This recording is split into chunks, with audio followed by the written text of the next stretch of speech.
Olá, boa terça a todos. Meu nome é Rafael Itapetininga e começa agora o seu podcast Jogo Eterno.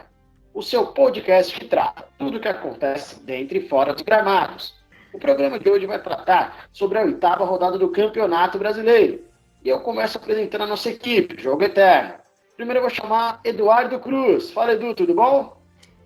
Boa terça-feira, Rafa, Léo, Leandro, ouvintes, tudo ótimo por aqui, vamos seguindo. Perfeito. Qual o seu destaque de hoje? Meu destaque, mais uma vez, vai para o VAR negativamente. No jogo do Palmeiras, aí tivemos um gol do Vinha que estava impedido, bem impedido, e o VAR demorou 2 minutos e 45 para marcar o impedimento. Compreendi, realmente tá difícil, VAR, tá complicado.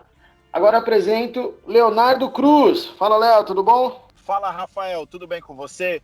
Eduardo, Leandro, uma ótima terça aos nossos ouvintes, os ouvintes aqui do Jogo Eterno. Tudo certo, graças a Deus. Perfeito. E qual o seu destaque de hoje?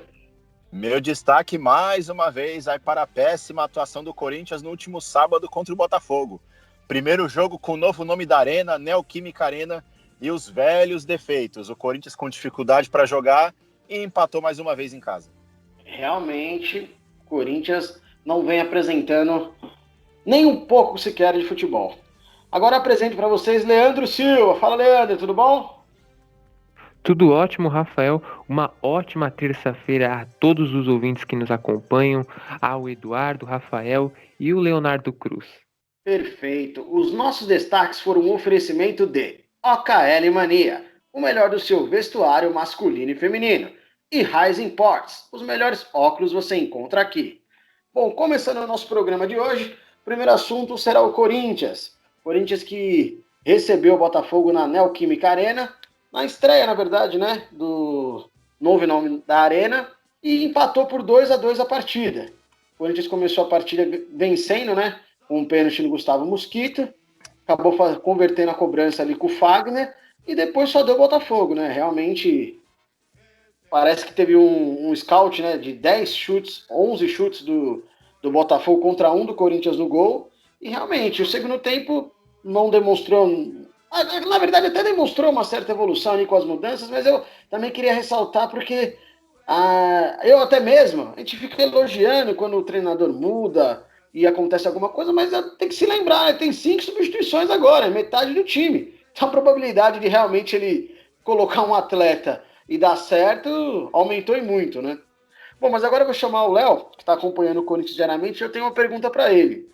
Léo, o Corinthians, ele veio com essa filosofia nova, né, para tentar implantar com o Thiago Nunes, para que a questão da base, né, de um time que faça mais gols, que jogue mais de uma forma ofensiva. E hoje, empatado com o Atlético Mineiro, com o Flamengo e com o São Paulo, ele tem 11 gols, sendo o segundo melhor ataque do campeonato. Então você não acha que a cobrança do Thiago Nunes está um pouco acerbada devido a esse fato? Porque, querendo ou não, em números ele está apresentando o que ele veio fazer. Então, Rafael, na verdade, não. Eu acho que as cobranças estão justas, porque, independente do Corinthians ter até um dos ataques mais positivos do campeonato, é um time que é desorganizado, não apresenta uma proposta tática que agrade a torcida, que agrade a própria gestão do Corinthians. É um time que não se encontra dentro de campo, tem muita dificuldade para propor o jogo. O Corinthians, defensivamente, também dá muito espaço. Diferentemente de outrora, que o Corinthians tinha uma consistência defensiva muito grande. Então, a parte ofensiva do Corinthians, eu até me surpreendo com esses números, mas o Corinthians ainda deixa muito a desejar. É um time que chuta muito pouco no gol adversário, é um time que, por exemplo, nessa última partida contra o Botafogo, você disse muito bem, no primeiro tempo foram 10, 11 finalizações do Botafogo contra apenas o pênalti do Fagner. É muito pouco, é um time que, e já não é de hoje, no Campeonato Paulista é uma das equipes que menos finalizava no gol do adversário também. É um time que não tem triangulação, é um time que não tem ultrapassagem na linha de fundo, é um time extremamente previsível. O Thiago Nunes já testou o Luan como meia, já testou o Vital como meia, já testou o Arauz como meia, daqui a pouco até eu vou jogar de meia do Corinthians, e ninguém consegue jogar. O Jô, que é um artilheiro, que é um jogador que tem presença de área, um finalizador nato, ele recebe pouquíssimas bolas. durante a partida em condições de finalizar. Ele teve uma chance claríssima contra o Botafogo já no segundo tempo, que foi um lance que a bola subiu, desceu, bate em outro, ele conseguiu matar no peito, limpar o zagueiro e finalizar na trave. É isso, 12, 15, 20 minutos do segundo tempo. Então, assim, é muito pouco, muito pouco. O Bozelli entrou já nos minutos finais. Não teve um cruzamento para o Jô, para o Bozelli conseguirem brigar com qualidade ali com a defesa do Botafogo. É sempre chutão, é sempre jogada ao Deus dará lá na área da defesa do adversário do Corinthians. E assim não vai para frente, assim o Corinthians não consegue criar nada. É um time muito fraco ofensivamente, um time muito pobre, não tem criatividade, não tem aquele jogador que dá um drible e desmonta a defesa do adversário, não tem aquele jogador, aquele meia que pensa, que dá um passe, que organiza as ações ofensivas do Corinthians. Então, mesmo tendo na frieza dos números um ataque até razoável, um dos melhores do campeonato, mas sinceramente é muito pouco, a produção é muito baixa. Então o Corinthians vem sofrendo muito e acaba estourando na defesa, que não, como eu disse anteriormente, não é uma defesa como de outrora, uma defesa consistente, sólida, que toma poucos gols, acaba tomando 1, 2, 3 gols por partida. Você vê, o Corinthians tem 2 vitórias no campeonato, contra o Coritiba, que teve um jogador expulso com 15 minutos do primeiro tempo, e ainda assim, com 10 contra 11, o Corinthians conseguiu tomar o gol de empate ainda no primeiro tempo. No segundo tempo, obviamente, deslanchou e fez o segundo e o terceiro gol.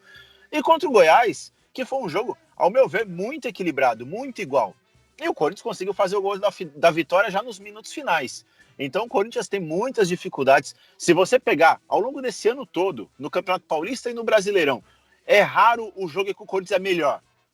Ou o Corinthians é pior e consegue ganhar com um chute daqui, uma bola rebatida dali, ou o Corinthians é igual.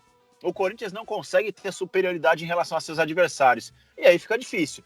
Obviamente, o jogador dentro de campo tem que ter a personalidade de saber fazer o diferente, de criar uma jogada que não esteja no script. Mas o treinador também tem que trabalhar durante a semana, e é o que parece, o Thiago Nunes não vem fazendo isso. O Corinthians é muito previsível, é um time que ofensivamente é pobre, é fraco, é limitado.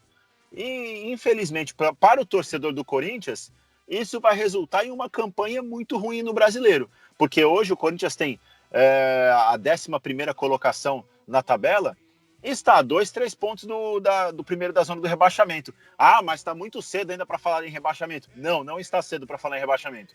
Então, acho que o Corinthians tem que acordar, tem que ficar esperto, porque o campeonato é longo e tem muito jogo complicado, muito jogo difícil. Já foram 4 pontos desperdiçados em casa. 2 contra o Fortaleza e 2 contra o Botafogo. Isso vai fazer diferença lá na frente. Compreendi. Não, gostei da sua resposta. Concordo também. E confesso que os números, eu sou um fã, né, realmente de números. Eu acho que pela questão, né, do próprio resultado, mas eu concordo com você. Du, eu vou seguir na mesma linha de raciocínio da pergunta que eu fiz para o Léo, na questão de quanto a zaga fica exposta, né? De quanto. Porque o Corinthians está chegando, está fazendo seus gols. Talvez seja o melhor em efetividade, né? Porque chega pouco e faz os gols. O que você acha? O que você faria para tentar resolver esse problema aí? Porque ficou claro que precisa melhorar na criação, mas existe evolução, ao contrário da zaga que, na verdade, decaiu, né, o rendimento do Corinthians. 2 coisas que eu faria aí para melhorar a parte defensiva. Tira o Camacho do time, que o Camacho é horroroso, fraco, medíocre jogando bola, muito ruim. E tirou o Danilo Avelar da zaga, que tá péssimo. Péssimo. O drible não, né? Porque o Calu não driblou ele. O Calu tava andando dentro da área com a bola, o Avelar se jogou no chão que parecia uma criança de 2 anos, velho. Que zagueiro é esse? Ô Danilo Avelar, que zagueiro é você, meu filho? Você acha que você joga na onde? Você tá jogando no quintal da sua casa?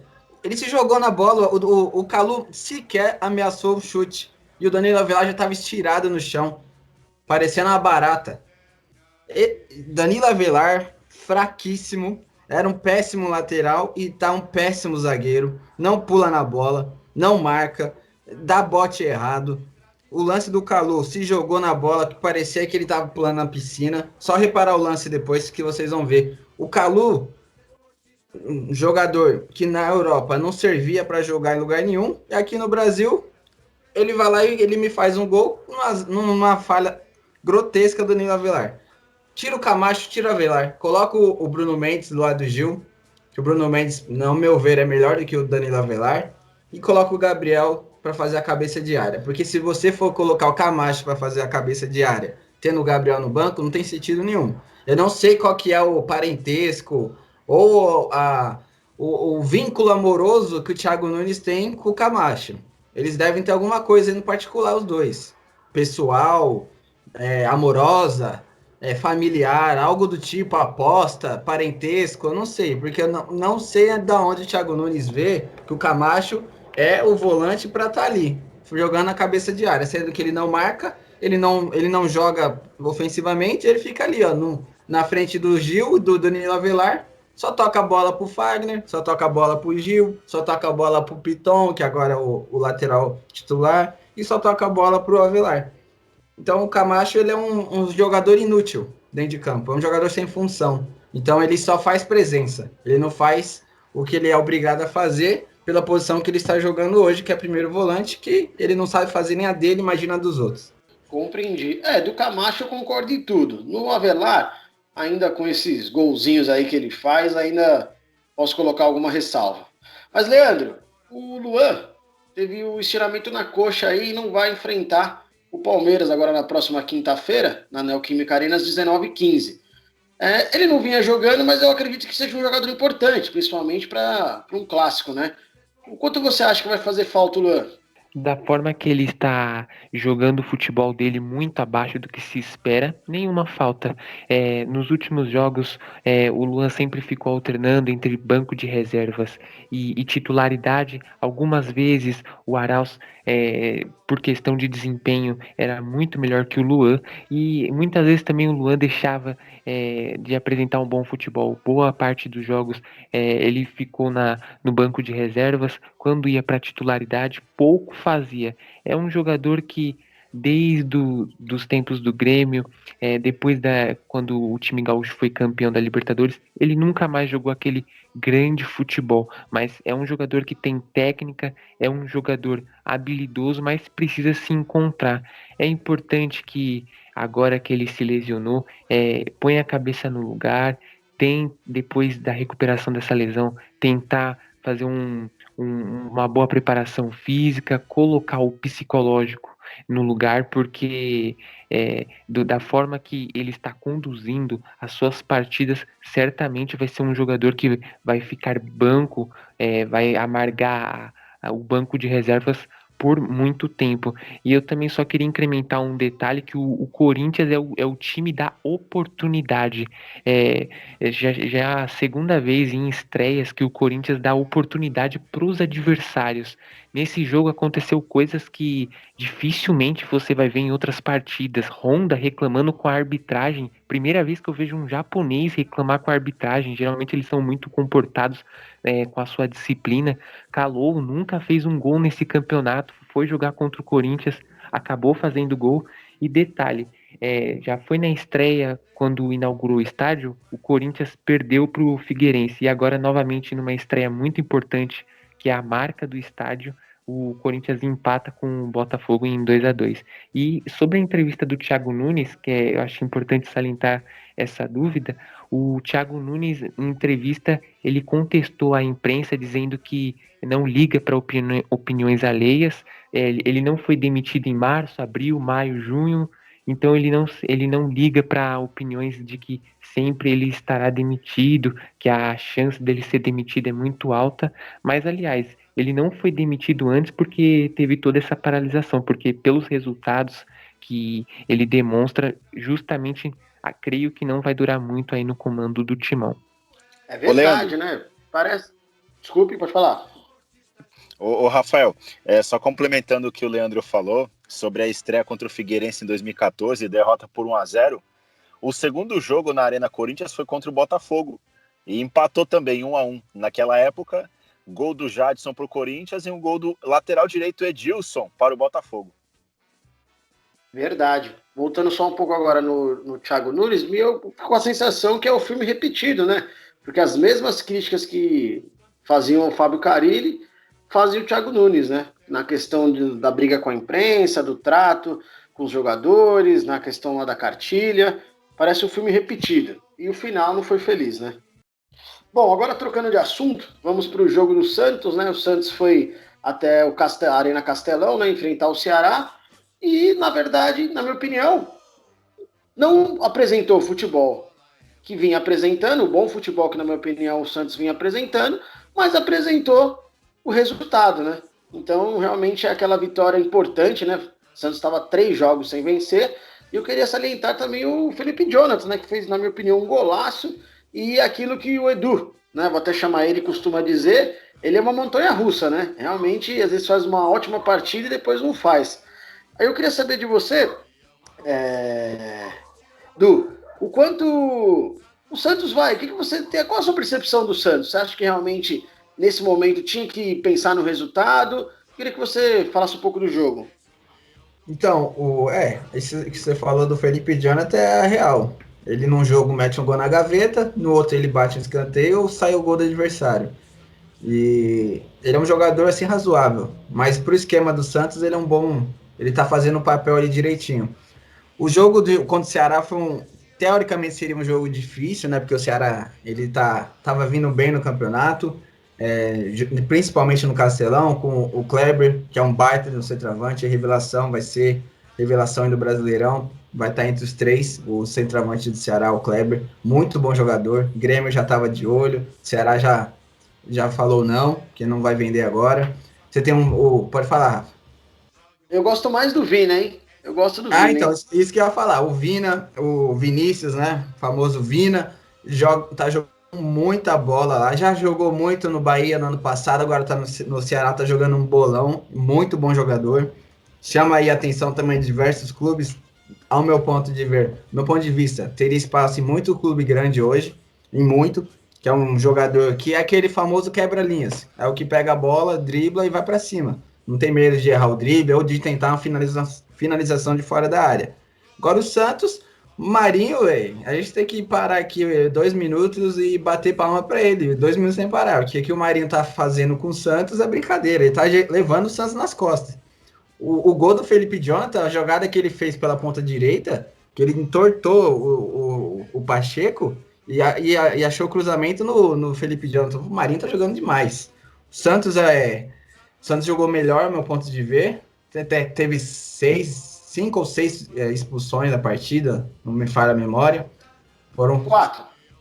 Não, teve a quinta. O Gordiola foi expulso também no final do jogo. Ele foi reclamar com o juiz e o juiz expulsou o técnico do Ceará, o Gordiola. Ah, não, sim, O sim. Guto Ferreira.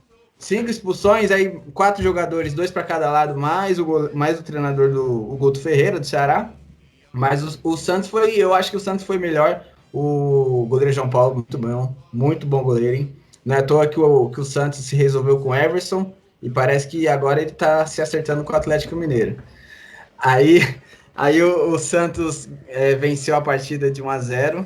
Foi um bom resultado, um importantíssimo resultado. E é o que eu vou falar do Santos, é o que a gente falou no ano passado. Os 4 grandes paulistas. O Santos no ano passado todo mundo considerava o elenco mais fraco, que era o time que não tinha projeção nenhuma e não sei o quê. Foi vice-campeão brasileiro e dos 4 foi o melhor. Dos 4 clubes paulistas foi o melhor em 2019. E 2020 tá parecendo que vai ser a mesma coisa. Todo mundo falou, elenco pior, não tem projeção nenhuma. E se a gente parar para ver jogo do São Paulo, do Corinthians e do Palmeiras, a gente dorme. Se a gente não procurar fazer algo junto, a gente vai acabar dormindo, porque os jogos são feios, horrorosos. São Paulo até deu uma melhorada. Agora o Santos joga bem. Joga bem na Vila, pega um Flamengo na Vila, joga muito bem, apesar de derrota. Vai lá no Ceará, joga bem, com um pouco de dificuldade, mas joga. E o Santos, dos 4 paulistas, é o que mais me agrada hoje. Perfeito. Realmente, eu concordo com você. Mas eu gostei da partida. Eu achei realmente. Talvez o gol no começo tenha facilitado, né? Mas eu gostei sim da partida do Santos. Leandro, o Edu até já adiantou para nós aí que parece que o Everson se resolveu lá pelos lados da Vila Belmiro, né? Que vai para o Atlético Mineiro de São Paulo. Queria que você falasse um pouco do João Paulo aí, sobre a atuação, mais uma boa atuação dele. Sobre o Everson, vai com Deus, já pega as malas já estão lá fora, pode ir pegar o voo lá para Belo Horizonte, que vai ser muito melhor para a carreira dele, porque desde a chegada dele, quando o São Paulo pediu ele, nunca vi nada demais nesse goleiro, e o Santos está servido de bons goleiros no seu plantel, e então é melhor que ele vá embora mesmo e seguir um novo rumo na sua carreira. Sobre o goleiro santista João Paulo, um goleiraço. Lógico que temos que ter paciência, guardada as devidas proporções, mas é um goleiro que está se inspirando muita confiança. Ali, quando ele é titular, apesar da pouca idade, é um goleiro seguro. Dificilmente você vê um goleiro desse tipo falhar. Ele demonstra nas suas ações muita serenidade, muita segurança. E se ele continuar com esse desempenho, pode ser que ele continue aí na titularidade do Santos até o final da temporada. Esse jogo ele foi tão bem que até no Cartola ele limitou 16 pontos. Então, além de estar ajudando o Santos na competição, certamente aí muitos torcedores que escalam ele está se dando muito bem. Só há um grande problema no Santos, como teve expulsão, desfalque nessa partida. O Santos parece que não vai ter nenhum reserva na zaga ou na lateral para o próximo jogo. Então vai ter que improvisar certamente jogadores, até porque o Lucas Veríssimo é desfalque certo, que também tomou cartão nesse jogo. E aí o Santos vai ter que improvisar alguns atletas no próximo jogo, que vai enfrentar o Atlético Mineiro. Vamos ver aí, vai ser um confronto muito interessante, enfrentando o seu ex-técnico, o argentino Jorge Sampaoli. Vai ser um jogo aí que de muito equilíbrio, mas que, dependendo do resultado, pode trazer aí uma grande surpresa. Compreendi. Bom, realmente, foi bem lembrado você ter comentado sobre essa situação, né, das expulsões, que é o meio que eu vou perguntar para o Leonardo. Léo, o Santos, o Cuca, na verdade, né, acabou até mesclando o time, né, nessa partida. O Soteldo não entrou jogando. O quanto que você acredita essa frase que o Santos é o pior elenco que tem no futebol paulista? Então, pode-se até se dizer que o Santos tem o pior elenco, mas se você analisar apenas os titulares, o Santos não é o pior time. A gente nós nos costumamos nos apegar muito. Eu vou repetir essa frase aí, Edu. Deu enrolada. Vamos lá. Nós nos acostumamos a nos ater muito a nomes. O Palmeiras tem um grande elenco, o Palmeiras tem Scarpa, Lucas Lima, Rafael Veiga, Bruno Henrique no banco de reservas. Só que o que a gente tem que parar para analisar é o rendimento que o jogador tem na prática dentro de campo. Então o Santos, se você olhar, talvez esse jogador eu não quero, aquele eu não quero. O Marinho, não, o Marinho eu não quero. Mas são jogadores que têm um rendimento excelente. O Marinho, hoje, se a gente pegar os 5 times de São Paulo da Série A, o Marinho é um dos principais jogadores. É um jogador que ele tem raça, ele tem técnica, ele é combativo, é um jogador que volta para marcar, é um jogador que cobra falta, é um jogador que está demonstrando até uma certa técnica, decisivo. Então, o Santos tem elementos que, por exemplo, o Corinthians não tem, que o Palmeiras hoje não demonstra ter. Então, eu não me apego muito a essa questão de é o pior elenco do futebol paulista. Tá, pode até ser o pior elenco, mas é um dos melhores times. Time, eu falo 11 jogadores em campo. 11 jogadores, não só nome, mas qualidade técnica, desenvolvimento de jogo, entrosamento entre os jogadores. Então você vê, o Santos teve 2 expulsões na última partida contra o Ceará. Talvez contra o Atlético esses 2 jogadores não façam tanta falta, porque o mais importante é o entrosamento que o time, que o elenco ali tem com o Cuca, a confiança que o Cuca dá para esses jogadores. Então eu acho que isso é bobagem, falar que tem o pior elenco. Mas é como vocês disseram agora há pouco, é vice-campeão brasileiro. O badalado Palmeiras não foi vice-campeão brasileiro, e o Santos foi. Então eu acho que vai até certo ponto essa questão de é melhor ou é o pior elenco. O papel diz muita coisa, mas o mais importante é o que nós podemos ver na prática. Perfeito. Aproveitando a sua análise, vamos comentar agora sobre o jogo, né?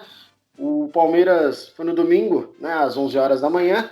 O Palmeiras foi até Bragança Paulista, né, enfrentar o Bragantino. Bom, o Bragantino até... O Palmeiras, na minha opinião, jogou melhor. Né? Jogou melhor, mas o Bragantino acabou saindo na frente. E eu gostaria que o Leandro me falasse sobre Gabriel Veron, né? Que eu tive a oportunidade de acompanhar muito bem na Copa do Mundo, né?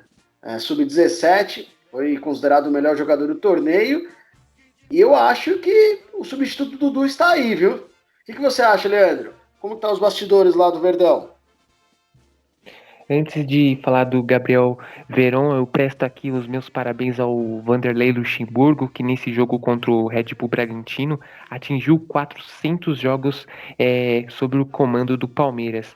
Aliás, ele foi muito contestado, às vezes tem uma pressão no cargo, mas ele é o terceiro técnico com mais jogos, atrás apenas do Oswaldo Brandão, não sei se é da época de vocês, e do Felipão. E é o segundo treinador com mais vitórias, apenas atrás do Oswaldo Brandão. E também recordista de vários títulos, paulista, brasileiro e Rio-São Paulo. Atingiu marcas aí históricas. Ô, Sobre Leandro, o...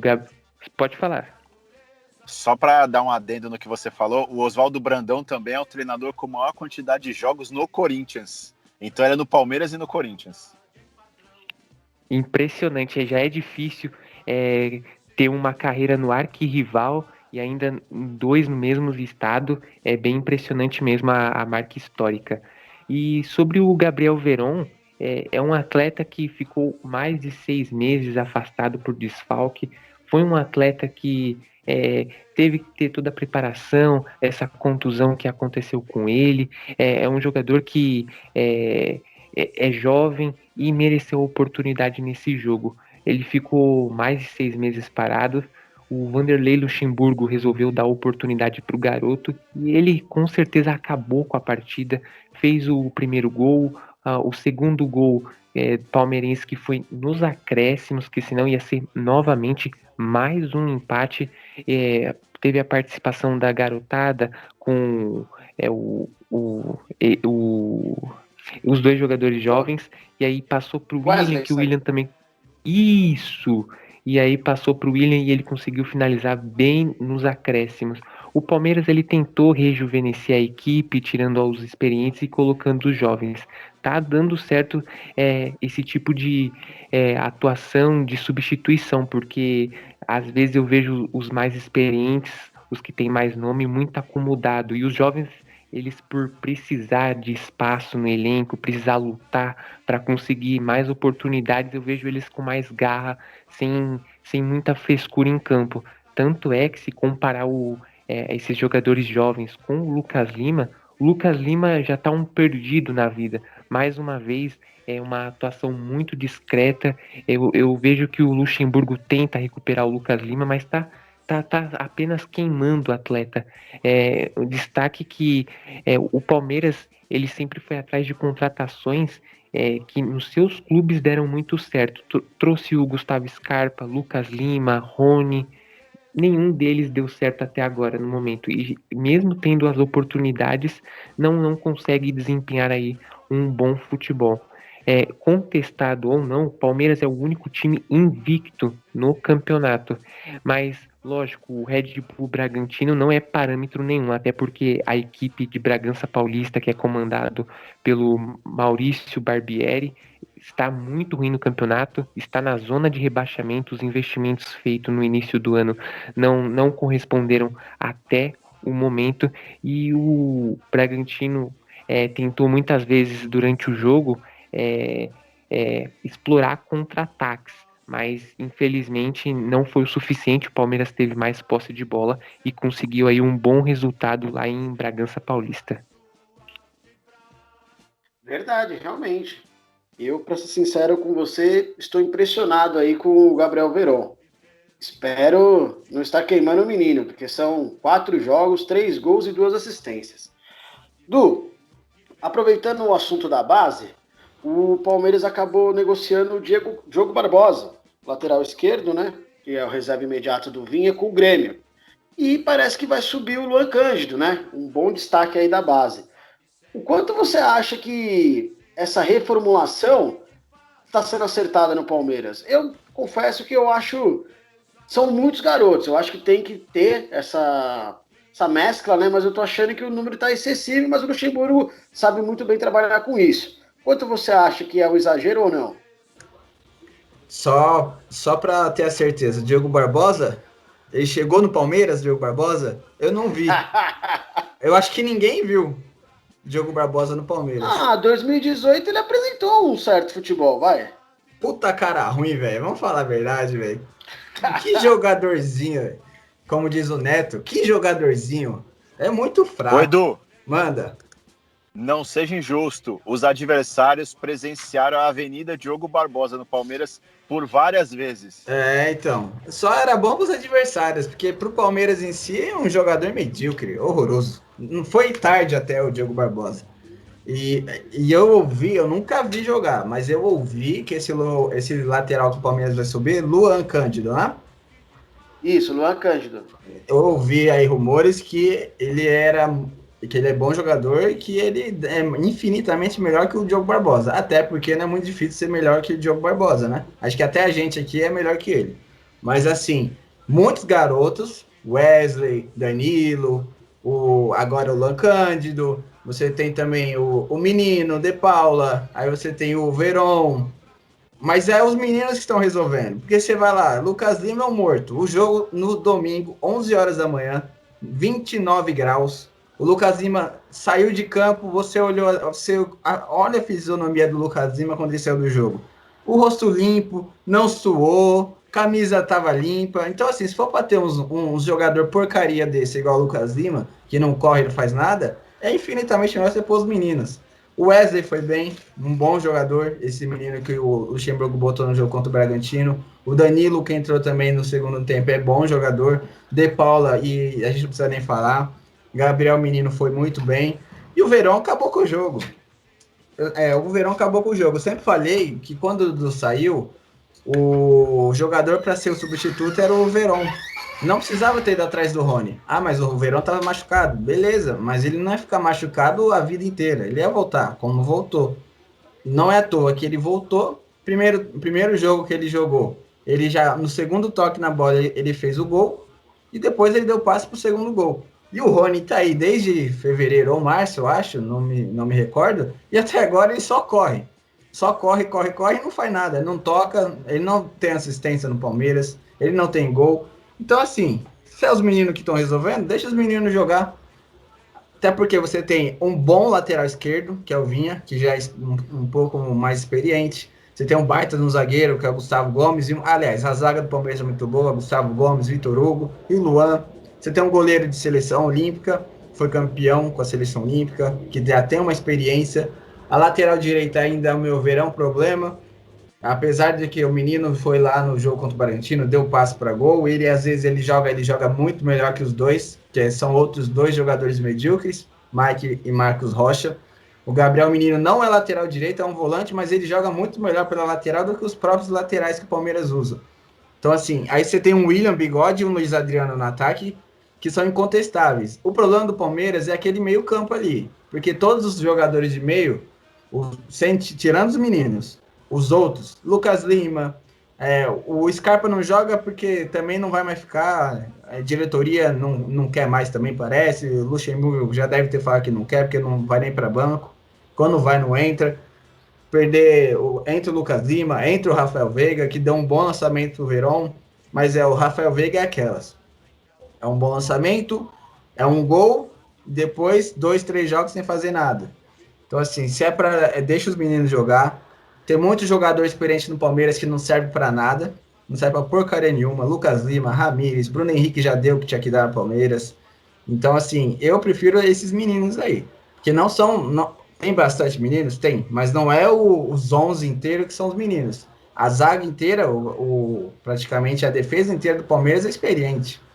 Toda. Os dois zagueiros, o lateral e o goleiro. Então, assim, a zaga tá bom. O centroavante, para mim, eu sempre falo, centroavante, quanto mais velho, melhor. É um bom centroavante, Luiz Adriano. Tem experiência de Europa, Champions League, seleção brasileira, jogou no Inter, jogou Mundial pelo Internacional. Então, assim, o William Bigode dispensa comentários. Campeão brasileiro com o Palmeiras, com o Corinthians, campeão da Libertadores com o Corinthians, campeão mundial com o Corinthians. Então, assim, é um bom elenco. com os meninos, tem muito menino? Tem, mas os meninos são bons.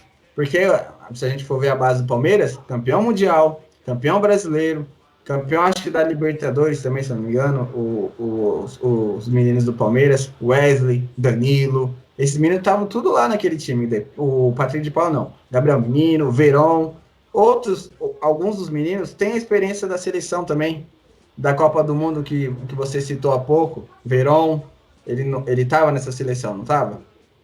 Sim, Então, foi considerado o melhor jogador do Mundial. Então, assim, agora vou ser sincero, o que vocês preferem? Gabriel Verón, campeão mundial com a seleção, já jogou bem no Palmeiras, já provou, ou o Rony, que tem uma certa idade, foi bem no Atlético Paranaense? Não tem nem comparação. O Gabriel Verón é muito melhor que o Rony. Porque o Rony é aquele jogador que ou ele pensa ou ele corre. Os dois, ele entra em curto-circuito. Não dá. E o Gabriel Verón é diferente. O menino é diferente. Então, assim, ele pensa, ele corre, ele tem o feeling de dar o passe, ele tem a finalização dele é muito boa. Então, se eu sou o Luxemburgo, eu mantenho esses meninos aí no time titular, e essas porcarias aí que ele continua usando aí, Lucas Lima, Ramires, Bruno Henrique, olha, boto lá na fila na fila do desemprego e para procurar outro clube. Compreendi. Léo, eu queria saber de você, o Anderson Barros, né, veio do Botafogo exatamente para isso, para fazer esse tipo de trabalho. O quanto que você acha que esse trabalho é melhor que o do antigo dirigente palmeirense, o Alexandre Matos? Então, na verdade, eu não diria nem que o trabalho do Anderson Barros é melhor ou pior do Alexandre Matos. A circunstância é completamente diferente. O Palmeiras do Alexandre Matos... Sai do muro!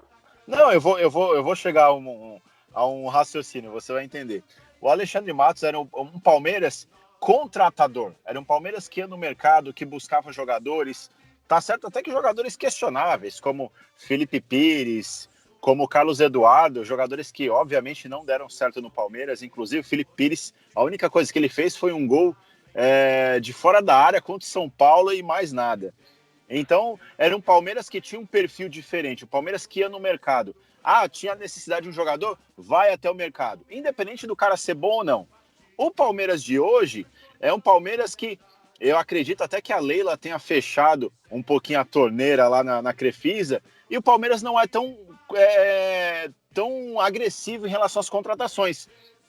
E tem, em contrapartida, uma base boa, uma base que faz sucesso, uma base que é campeã, jogadores que vem se destacando muito, e já existe essa cobrança do Palmeiras há muitos anos de utilizar a base, jogadores que conseguem ter destaque em categorias inferiores, mas não tem oportunidade no profissional. E agora, talvez até pela necessidade, pelo fato da Crefisa não investir tanto, não contratar tantos jogadores, o Luxemburgo acaba sendo obrigado a utilizar Gabriel Menino, Patrick de Paula, Gabriel Verón, dentre tantos outros jogadores. Então, acho que assim, não é que o trabalho desse dirigente é melhor que o do outro foi melhor que esse. É que o Palmeiras vive um momento completamente diferente, um momento em que não está gastando muito. Então, é complicado para você fazer análise do trabalho de um ou de outro, porque as circunstâncias são diferentes. Talvez se o Matos estivesse hoje, o Palmeiras estivesse fazendo o mesmo sucesso com os meninos da base, porque ele não ia ter tanto dinheiro para gastar. Ou se o Anderson tivesse naquela época, aí sim a gente poderia fazer uma análise bacana, porque a gente ia ver quais são os tipos de contratações que ele faria, que tipo de jogador que ele ia buscar no mercado, coisa que o Matos teve a oportunidade de fazer, acertou em alguns momentos, errou em muitos outros, e acabou sendo preterido no final do ano. Então eu acho que tem muito disso, muito do momento em que o Palmeiras está vivendo. Hoje o momento é apostar na molecada. Então o trabalho do diretor de futebol acaba que não aparece muito, porque ele não tem que ir no mercado, ele não tem que buscar jogador, ele não tem que ter um olho clínico para ver, a gente precisa de um meia, vamos buscar esse cara que está despontando em algum lugar, estamos precisando de um centroavante, um lateral direito. Hoje não, precisa, vai na base e coloca para jogar. E a molecada está dando conta do recado. Como vocês falaram muito bem do Gabriel Verón. Gabriel Verón, desde o ano passado, ele é um menino que vem aparecendo, vem despontando, vem surgindo aí como uma grande promessa, não só do Palmeiras, mas como do futebol brasileiro. Talvez até, quem sabe, o futuro grande jogador do futebol brasileiro. Então, é nesse ponto que eu queria chegar. A missão de cada um desses dois dirigentes de futebol, desses dois diretores, é diferente. O momento é diferente. Então fica difícil de você fazer uma análise se esse é melhor, se aquele é melhor, até porque o Matos teve um grande momento também no Palmeiras. Só que o final dele foi ruim. Aí acaba ficando a última imagem, né? Compreendi. Olha, para ser sincero com você, eu consigo falar que para mim o Anderson Barros faz um melhor trabalho. Não que o trabalho do Matos seja ruim, foi um ótimo trabalho. Só que eu acho que rende muito mais, né? Por exemplo, é que nem. Eu não vou me lembrar agora quem é o principal dirigente do Grêmio, mas quando tem um trabalho culminando com o do técnico, eu acho que rende sim para o clube. Entendeu? Então eu acho que essa parceria Anderson Barros aí Luxemburgo pode render grandes frutos para o Palmeiras lá na frente. Eu não digo título a curto prazo, mas se você vende, né, faz que nem fez o Flamengo, pô, o Flamengo vendeu o Paquetá, Vinícius Júnior, teve mais o Viseu. Então, quer dizer, você deixa o caixa, né, mais tranquilo. Entendeu? Mas deixa eu te colocar um contraponto. Você acha que o trabalho dele está sendo bem feito porque ele está tendo olho clínico ao lado do Luxemburgo de olhar a molecada? Ou o Palmeiras, vamos colocar Leila Pereira, a Crefisa, eles fecharam a torneira e eles estão tendo que trabalhar com a molecada? Esse é que é o X da questão. Até onde o trabalho é dele ou ele está tendo que trabalhar com o que está aí? Bom, eu acho que ele veio exatamente para isso. Entendeu? Então, por o estilo dele ser esse, ele trabalhava no Botafogo, tirava leite de pedra. Desculpa, o Matos fez um bom trabalho, mas com dinheiro fica mais fácil, né?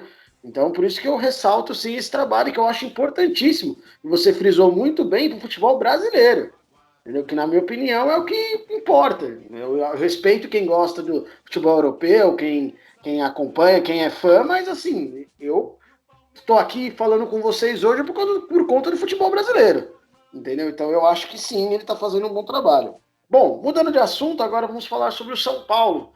Né? O São Paulo que recebeu o Fluminense às 16 horas, agora no último domingo, e venceu a partida por 3-1. O que eu queria ressaltar, eu acredito que o Fernando Diniz fez um bom trabalho psicológico, porque não é fácil vir de uma goleada, né, e apresentar o futebol que o São Paulo apresentou logo na partida seguinte. E eu confesso para vocês que fazia tempo, somente para você, Edu, né, que vem acompanhando o São Paulo diariamente, que eu não ficava com a sensação que o São Paulo não perderia o jogo. E eu não tive essa sensação durante o jogo. Para mim, o São Paulo iria vencer ali a qualquer momento. E fazia muito tempo que eu não vi o São Paulo jogar dessa forma. Não é que jogou muito bem, entendeu? Mas eu acho que a confiança, eu acho que essa confiança está até transmitida no torcedor. Eu acredito que o São Paulo está dando mais confiança ao seu torcedor, né? Parece que o Fernando Diniz está tendo um pouco de mais créditos aí. O que você acha? Comente um pouco sobre o jogo. Eu também concordo.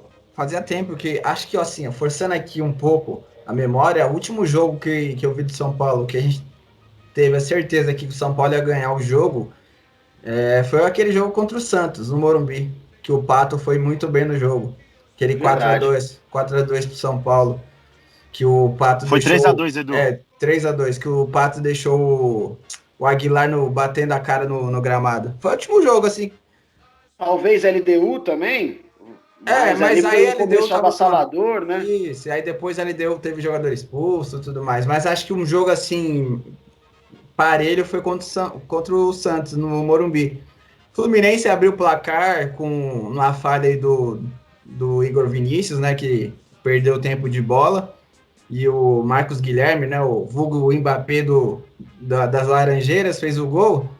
Mas, assim, o Fluminense podia ter feito 2-0 ali, mas o São Paulo jogou muito melhor que o Fluminense, muito melhor. O Brenner acabou com o jogo, a lei do ex nunca falha, né? Incrível que pareça. Brenner fez um gol, Luciano fez o outro, o Brenner foi eleito o melhor jogador em campo, jogou muita bola. São Paulo perdeu de 3-0 para o Atlético Mineiro? Perdeu, mas jogou muito bem contra o Atlético Mineiro. Os 30 primeiros minutos foram muito bons, aliás, contra o Galo em Minas. Teve aquele gol lá que deu polêmica, mas assim, o São Paulo parece que entrou aí, achou o caminho certo. Que antes de perder para o Atlético, foram 3 vitórias seguidas, né? De 1-0, um empate fora de casa, e agora mais uma vitória. e está em segundo. O São Paulo com 16 pontos, um atrás do Inter. Então, assim, o São Paulo parece que achou os trilhos. Achou o jeito de jogar. O Diniz parou de se preocupar com posse de bola e só toque de bola para lá, para cá.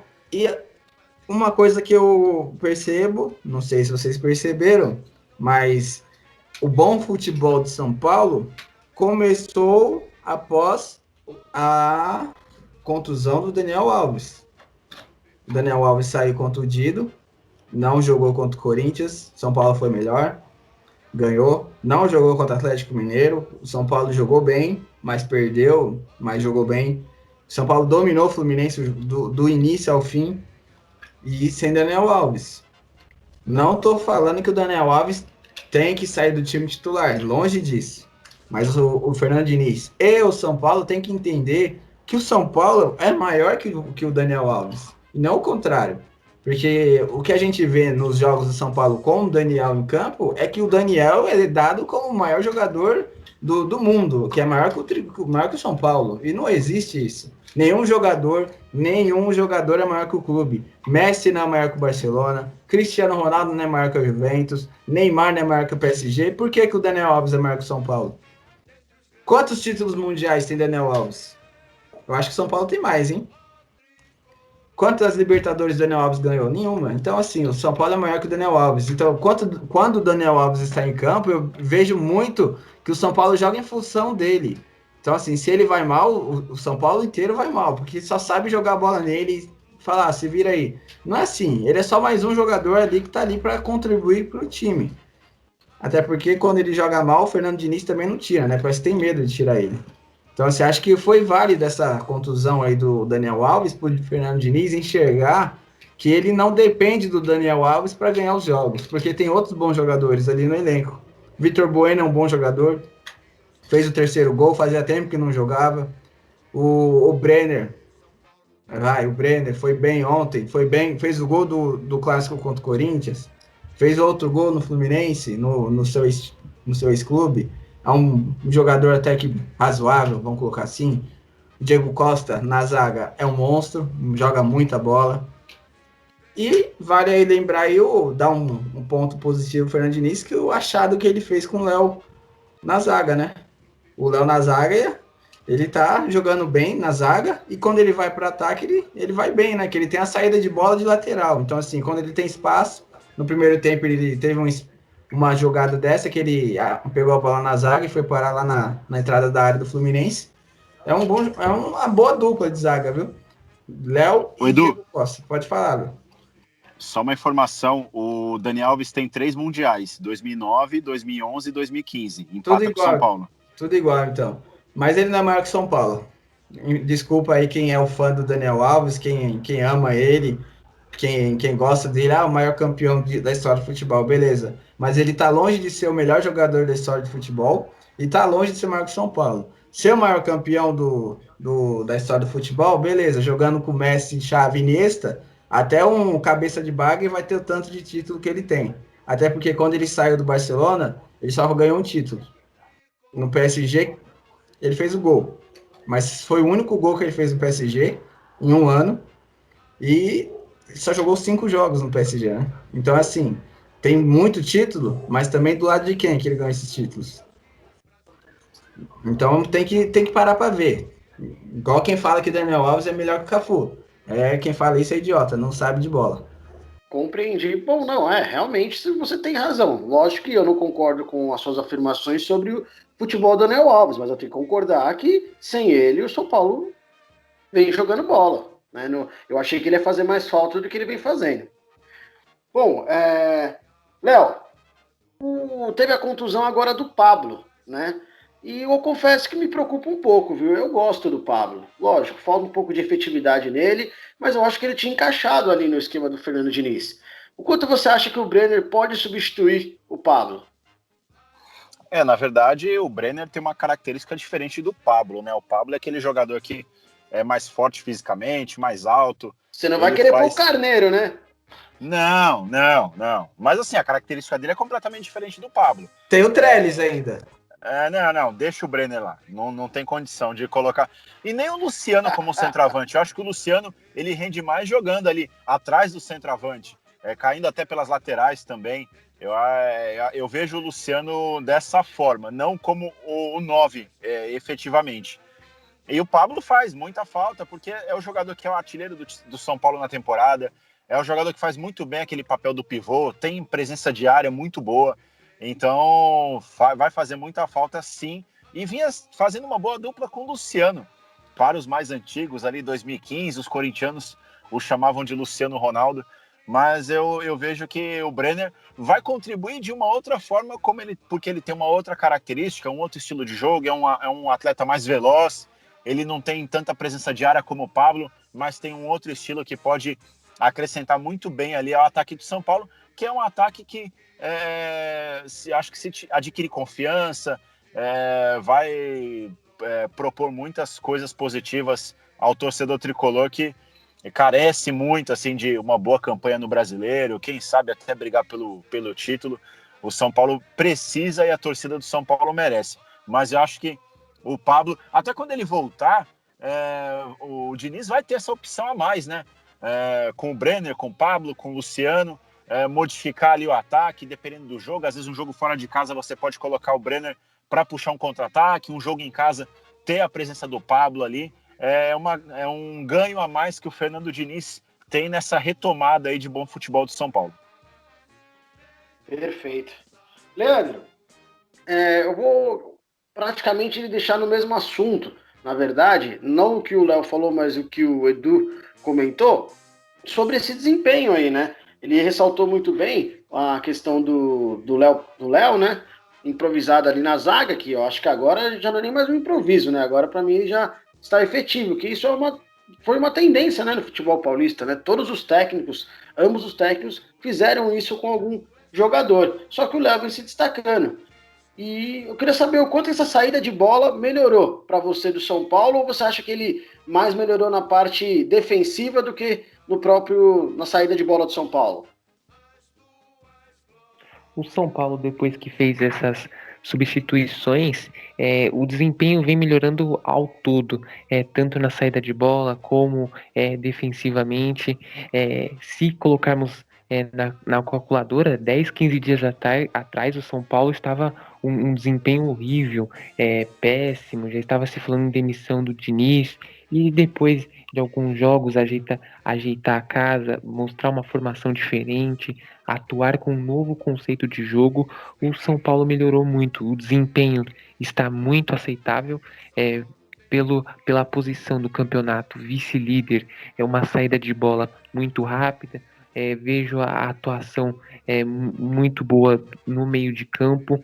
Os laterais, parece que nesses últimos jogos, mesmo que às vezes tome um ou outro gol, está se mantendo íntegro em suas jogadas. Esse é o caminho. Tem que tentar, às vezes, improvisar um ou outro jogador, colocar um jogador jovem, porque às vezes esses jogadores que têm muito nome se acomodam. E se o São Paulo seguir esse caminho, com certeza aí pode alcançar pontuação muito maior nesse campeonato. Não sei se consegue o título, mas indo nessa linha, nessa abordagem, o São Paulo aí tem grandes chances de se manter no G4 se continuar com esse desempenho, mas lógico, sempre dando oportunidade para alguns jogadores jovens que já estão preparados, e tirar esses jogadores de muito renome que às vezes não jogam nada, como o Juan Fran. Um exemplo claro, não deve nem ser relacionado na partida, porque é um jogador que não atua de acordo com o tamanho da camisa do São Paulo. Então, se continuar do jeito que está, tem grandes chances, sim, de alcançar uma boa posição nessa temporada, que a temporada do Campeonato Brasileiro só vai terminar em 2021. Perfeito, Leandro. Realmente, concordo com você. Eu acho que melhorou em ambos os aspectos. Mas eu ressalto mais a questão defensiva mesmo. Eu acho que ele está muito bem ali como aquele zagueiro clássico, entendeu?